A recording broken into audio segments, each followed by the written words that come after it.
Howdy folks, welcome to another beautiful day out here in West Vancouver.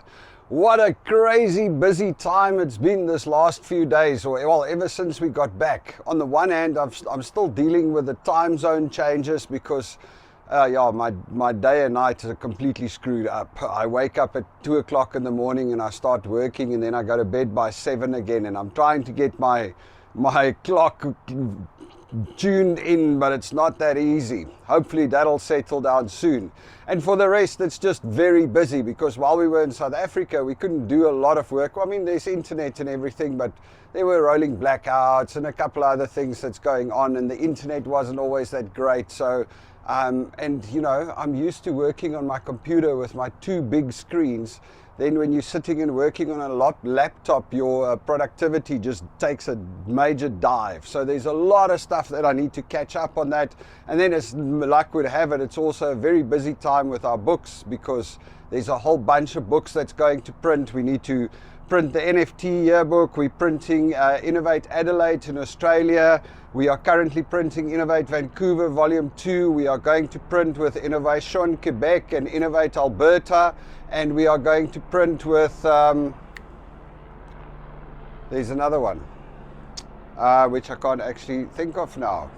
Anyway, so yeah, it's very busy on that side. And then of course we've got the Boerie Day coming up, and we're opening the store, the South African shop, so it's like crazy. But anyway, so what we're going to talk about is the Boerie Day, seeing as that's coming up very soon. And that's been one that's been keeping me a little bit busy over the last few days because as somebody on Facebook so helpfully pointed out, if we have that many people coming together, it's probably better to get permits and get approvals to actually have this event, because you know what it was initially was, hey, we're just gonna be a few people and eat some boeries and hang out in the park, and now there's like a significant number of people coming. I don't know, anywhere between, I guess, about 60 and 200. It's like there's a lot of people interested, so we'll see how many people pitch up.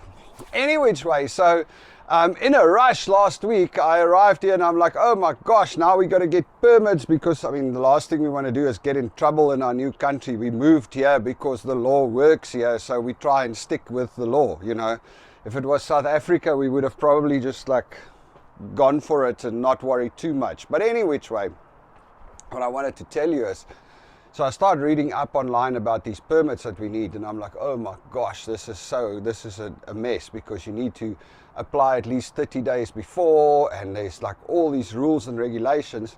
So I decided to jump in my car and just drive down to the council, ask them who I need to speak to. They point me in the right direction, and I go to the ladies. They actually sit in a different office, and I walk in there and I explain the situation, and the nicest bunch of ladies you've ever met in your life. They're like, oh, no worries, let's get you a permit. So they've organized the permit. We are good to go in John Lawson Park. No problem. It did cost $161 to get the permit, but that's all taken care of. And I needed to take out a $2 million liability insurance for if something happens to one of us while we're in the park. But we've got all of that covered, so we've got that permit in place. And then, of course, while we were there, they're like, oh, you're going to be cooking boerewors rolls. Well, you need a food permit if you are going to be grilling the boerewors rolls for somebody else. So anyway, I've been busy with the food permit. Hence, I now am busy doing, as we speak, I just stopped. I'm doing an online food handlers safety, or food handlers safety course, an 8-hour online course to get my food safety certificate so that I can grill the boerewors rolls, on the Boerie Day. So that's a fun one. But in any case, you know, that's one of the things. It's people often say, oh, they make it so difficult, it's impossible to get that, or it's impossible to get that. But it's not. I mean, I walked down to the office for these ladies in West Vancouver. They were super friendly. They were super helpful. They helped me to get the stuff in order that I needed to get in order, and quickly processed everything. What a pleasure. Absolute charm. I mean, they're there to try and help you. And then today I managed to get a hold of the lady at Vancouver Coastal Health, same thing. She's like, oh, we need to figure out a way to help you. You know, it's not like, oh no, we're gonna shut you down because you are too late and you are this or you're that. No, they're very helpful. They're trying to actually make it work, which is so awesome. It's humans, it's people that we're dealing with.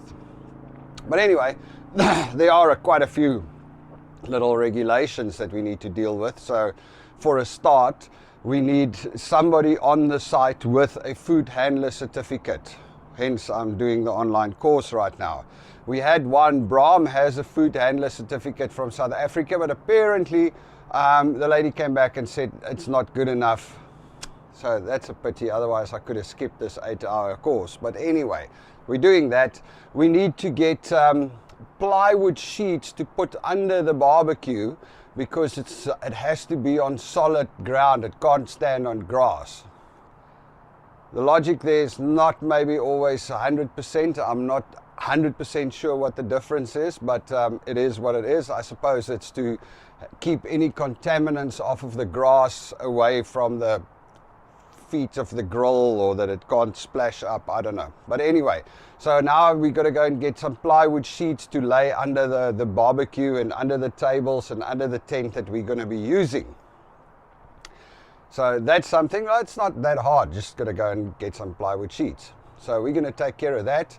The food handler certificate. Oh, we need a portable hand wash station. So we need to go and buy one of these little jugs things full of water that you can open the tap and let water run, and then there must be a wastewater bucket beneath it, and you need soap and hand sanitizer. Oh, and then of course we need a internal thermometer, and we need to, like, when we have the boerie rolls in the cooler boxes there, the ones that are not cooked yet and the ones that we are cooking, we need to check the temperature with an internal thermometer.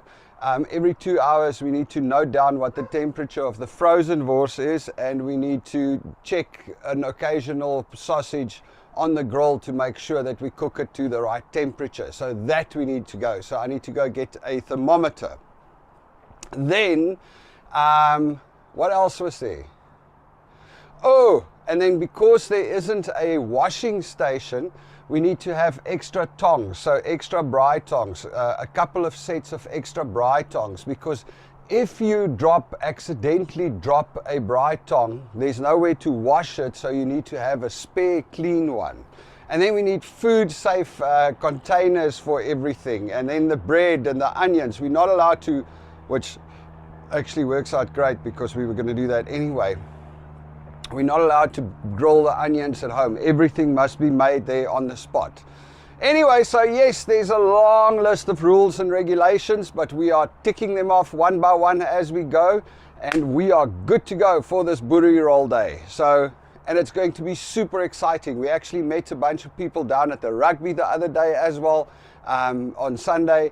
They're going to join us. There's more South Africans. While me and Belinda were sitting in the park yesterday doing a test run on the grill and, you know, with the gazebo checking if it works,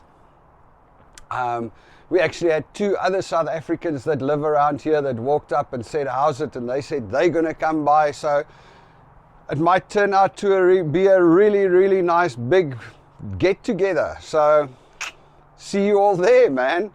Oh, and of course, and last but not least, very exciting news. The South African store.ca did get their first actual official order that's not boerewors roll related today. Somebody bought 3 bottles of all gold tomato sauce, 2 bottles of Mrs. Ball's hot chutney, and 1 kilo of golden syrup. Somebody's going to be having peanut butter and syrup sandwiches, I believe. Anyway, so the store is off to a start. Things are going great. Life is awesome. We're back home. You all must have a good one. Cheers.